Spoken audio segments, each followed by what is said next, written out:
Сәлем достар, бүгін мен сіздерге бризольден және гарнирге күріштің жасалу жолын көрсетемін. Ең біріншіден осылай жуамызды кішкене бөліктерге бөліп, блендерімізге салып, жақсылап блендермен араластырып аламыз.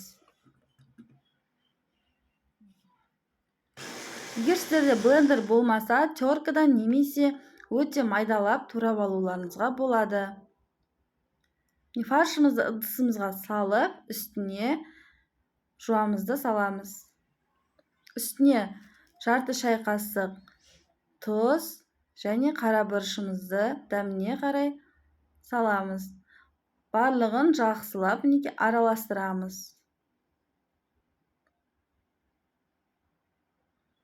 Араластырып болған фаршымызды осылай дөңгелек бөліктерге бөліп аламыз. Менде 9 штук шарик шықты.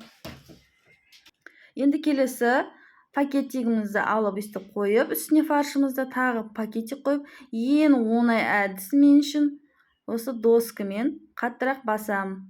Досканы қойып, осылай қаттырақ басып жіберсеңіздер, доп-домалақ фаршымыз дайын болады.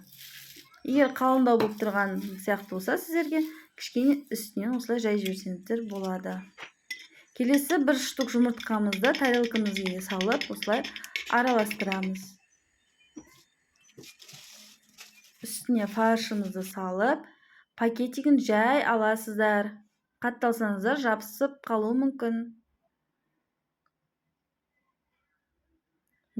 Яқта сковородкамызға кішкене май құйып қыздырып, бризольімізді саламыз.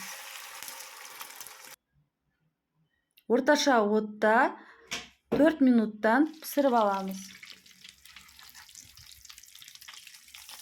Келесі бетін аударып, осылай барлық бризольімізді пісіреміз.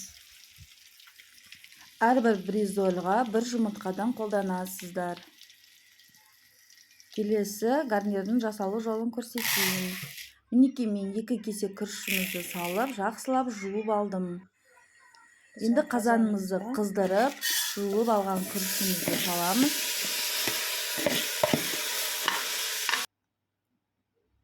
Үстіне 2 ас қасық шемішкі майымызды құямыз.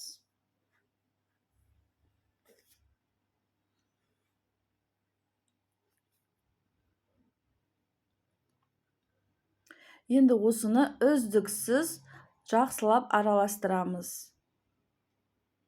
5-6 минут бойы үздіксіз араластырып тұрасыздар. 5 минут өтті. Күрішіміз осылай шашыраңқы болып құрғайды.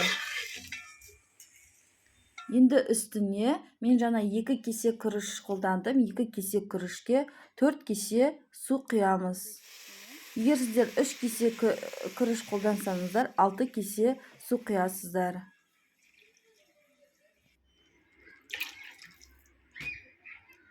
Міне 4 кесе құйдым. Енді үстіне 1 шай қасық тұзымызды салып, қайнатып аламыз. Қайнады, енді бетін жауып, жай отта 15 минут қайнатамыз. 15 минут өтті, достар. Күрішіміз дайын. Шашыраңқы, ешқандай жабыспаған гарниріміз дайын болды. Достар, асымыз дайын. Сіздерде өз қалауларыңызша әрлейсіздер. Мен осылай әрледім. Көргендеріңізге рахмет, достар. Сіздер де менімен бірге жасап көріңіздер. Достар, лайк басып, подписаться етіп кетіңіздер.